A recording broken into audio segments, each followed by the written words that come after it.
The Inca Empire stretched across western South America, from Quito in modern Ecuador to Santiago in Chile, all linked by a sophisticated road system. In the 15th century, it was the largest empire in the Americas and the world. Yet it flourished for only a short time, from roughly 1400 to 1533. The Incas were architects, engineers, and astronomers. Although their population was only about 100,000, they ruled over an empire of 10 million people. But despite their strength, a small group of Spanish conquistadors brought the empire to its downfall. The Incas believed they were descendants of the sun god, Inti. According to legend, the first ruler, Manco Capac, and his sister wife, Mama Oclo, arrived in the Cusco Valley and established the capital after a golden rod sank into the ground, marking the sacred spot. There were only 13 generations of Inca rulers. The kings, called Sapa Inca, were considered divine. Two dynastic lines ruled, the Hurin and the Hanan. While early rulers focused on Cusco, it wasn't until the 15th century that the empire truly expanded. In 1350, the Hanan dynasty took power under Inca Roca. He supported his father's murder after a family dispute. Though he expanded the empire, his goal was wealth, not conquest. Nearly 80 years later, Viracocha Inca came to power in 1410. He declared that he would conquer half the world. Unlike his predecessors, he sought to rule, not just raid. In 1438, Cusco was attacked by the Chanca people. Viracocha fled, but his son, Pachacuti, refused to abandon the city. He led his forces to victory and later became emperor. Despite his victories, Viracocha could not forgive his son's defiance. When he died, Pachacuti took the throne and expanded the empire, dismissing ancient prophecies that foretold the empire's fall. Pachacuti's conquests transformed the Inca realm. Within 3 generations, the Incas ruled almost the entire western side of South America, using diplomacy, intimidation, and strategic fortifications. The Incas preferred diplomacy first, offering trade, wealth, and powerful marriages to potential subjects. If persuasion failed, intimidation and military force followed. In some rebellious regions, people were relocated to weaken resistance. The Inca army consisted of conscripts from conquered lands, ensuring loyalty and unity through shared service. Inca soldiers marched with provisions stored in warehouses along main roads.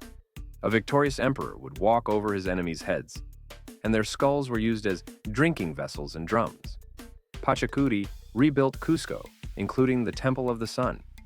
He also commissioned the famous Inca road system, which connected the empire, and may have built Machu Picchu as his personal estate.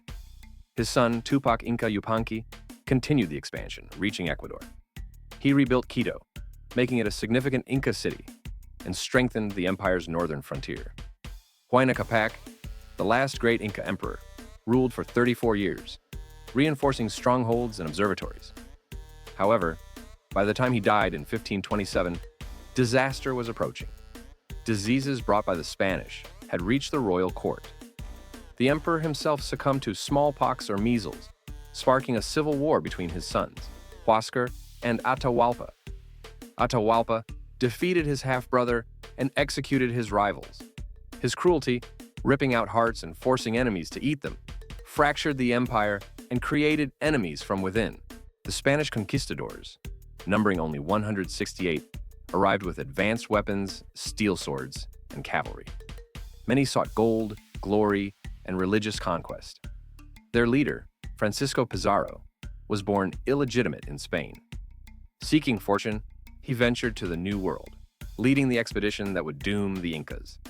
Upon reaching the Inca lands in 1532, the Spanish were gifted treasures and invited to meet Atahualpa. They did not realize this was a traditional threat to enemies. Atahualpa's spies reported that the Spaniards were not gods. They got sick, they bled, and they died. This revelation weakened their divine aura. Pizarro invited Atahualpa to a meeting in Cajamarca. The Spanish lay in ambush, unsure whether to negotiate or attack outright. Atahualpa arrived in grand style, surrounded by thousands of unarmed courtiers. A priest presented him a Bible, demanding he convert to Catholicism. Atahualpa, unable to understand the book, threw it to the ground. This was the excuse Pizarro needed to attack, slaughtering 7,000 Incas within hours. Realizing the Spanish sought riches, Atahualpa offered a ransom, rooms filled with gold and silver. Pizarro accepted, but had no intention of freeing him. After taking the ransom, Pizarro put Atahualpa on trial. Accused of treason and fratricide, he was sentenced to death. On July 26, 1533, Atahualpa was executed by strangulation. He converted to Christianity to avoid being burned at the stake. The Spanish installed a puppet ruler, Manco Inca Yupanqui. However, he rebelled, leading a massive uprising against the invaders. Manco Inca's siege of Cusco lasted 10 months but failed. He retreated into the jungle, founding the last Inca stronghold in Vilcabamba.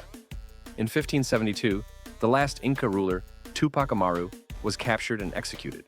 With his death, the Inca Empire was no more. In the following years, jungles reclaimed many Inca sites. The Spanish built churches atop sacred temples, erasing the empire's traces.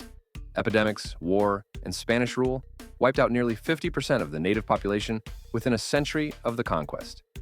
Yet, the Inca legacy lives on. Quechua, their language, is still spoken by millions. Rituals honoring the sun continue to this day. Archaeologists continue to uncover Inca secrets, revealing more about this extraordinary civilization that burned so brightly yet so briefly.